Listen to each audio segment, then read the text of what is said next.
والذین لا یشہدون الزور، اب اس کا ایک ترجمہ جو عام طور پر کیا گیا ہے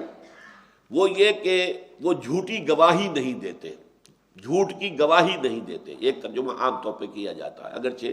ان الفاظ کا صحیح ترجمہ یہ نہیں ہے۔ ویسے جھوٹی گواہی بھی بہت بڑے گناہوں میں سے، بہت بڑے گناہوں میں سے، عام طور پر لوگ اسے چھوٹی بات سمجھتے ہیں۔ حضور نے فرمایا عدلت الشہادۃ زور باشراک باللہ، جھوٹی گواہی دینا اللہ کے ساتھ شرک کرنے کے برابر ہے، اور وہ شرک وہ جرم ہے، آپ کو معلوم ہے کہ 2 مرتبہ سورہ نساء میں آیا کہ ان اللہ لا یغفر ان یشرک بہ، اللہ اسے ہرگز معاف نہیں کرے گا کہ اس کے ساتھ شرک کیا جائے، وَيَغْفِرُ مَا دُونَ ذَلِكَ لِمَن يَشَاءُ، ہاں اس سے کم تر گناہ جس کو چاہے گا بخش دے گا، کھلا لائسنس نہیں ہے کہ لازماً بخش دے گا، نہیں، امید ہو سکتی ہے۔ لیکن اصل مفہوم یہاں کیا ہے، وہ جھوٹ پر اپنی موجودگی بھی گوارا نہیں کرتے، شہدہ یشہد موجودگی، اس لیے کہ یہاں بالزور نہیں ہے کہ وہ گواہی نہیں دیتے جھوٹ کی، بلکہ لا یشہدون الزورا، جھوٹ پر اپنی موجودگی گوارا نہیں کرتے، یعنی جھوٹ کے کسی کام میں شامل نہیں ہوتے، غلط کام کے موقع پر اپنا وہاں موجود ہونا بھی انہیں گوارا نہیں۔ ان کے اندر حق کی اتنی حمیت ہے، اتنی غیرت حق ہے کہ جہاں کوئی ایسا معاملہ ہو رہا وہاں اپنا وجود، اپنا وہاں پہ اپنی موجودگی جو ہے وہ بھی ان کو گوارا نہیں۔ والذین لا یشہدون الزور،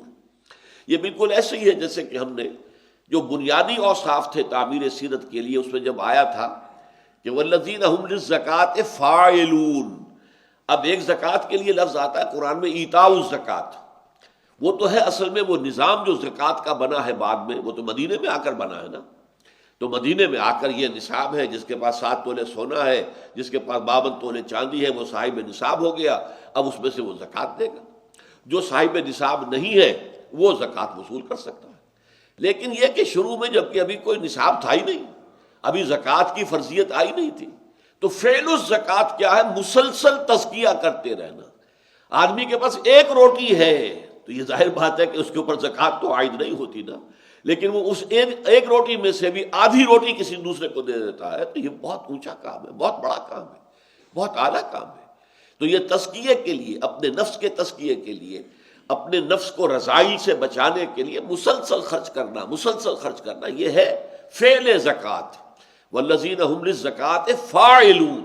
ایتاء زکوٰۃ اور ہے اور فعل زکوٰۃ اور ہے۔ اسی طریقے سے جھوٹ کی گواہی دینا تو بہت بڑی بات ہے، بہت دور کی بات ہے، جھوٹ پر اپنی موجودگی بھی گوارا نہیں کرتے۔ وَإِذَا مَرُّوا بِاللَّغْوِ مَرُّوا كِرَامًا، اور جب ان کا گزر ہو جاتا ہے کسی لغو کام پر تو باعزت طور پر گزر جاتے ہیں، اس میں ملوث نہیں ہوتے۔ اب یہاں بھی تقابل کیجئے، اس لیے کہ سورہ مومنون میں آیا تھا والذین هم عن اللغو معرضون، وہ لوگ کہ جو لغو سے اعراض کرتے، بالارادہ لغو کی طرف کبھی متوجہ نہیں ہوتے، نہیں جاتے۔ یہاں اس سے اگلی بات کہی جا رہی ہے، اگر اتفاقاً گزر ہو جائے لغو چیز کے اوپر، آپ میں راستے میں جا رہے تھے، وہاں دیکھا کہ ایک مداری جو ہے ڈگڈوگی بجا کر لوگوں کو جمع کر رہا ہے، آپ بھی کھڑے ہو گئے، آپ نے وقت ضائع کیا وہاں اپنا، یہ مرو باللغو ہے، لغو کام کے پاس سے گزرنا ہے،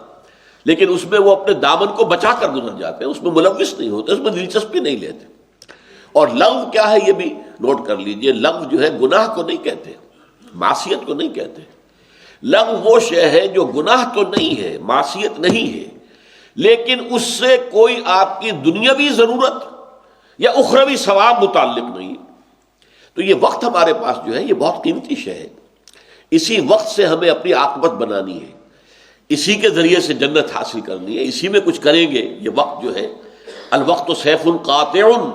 یہ تو کاٹنے والی تلوار ہے، یہی وقت ہمیں ہلاک بھی کر دیتا ہے، یہی وقت ہے جو اس کی قدر جانتے ہیں۔ اب یا تو اس میں اللہ کا بیٹھ کر ذکر کیا جائے، کوئی قرآن مجید کی تلاوت کی جائے، کچھ اور کیا جائے اگر کوئی اور کام اس وقت آپ کے پاس نہیں ہے،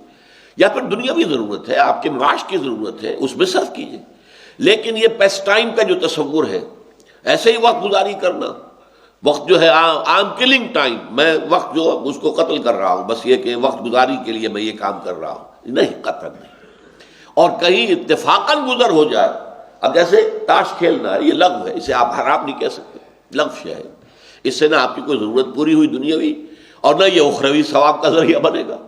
تو وہ لوگ کہ جو خود تو ارادہ کر کے لغو میں شرکت کرنا تو بہت دور کی بات ہے، اس کا تو سوال ہی نہیں، اتفاقاً گزر جائیں وَإِذَا مَرُّوا بِاللَّغْوِ،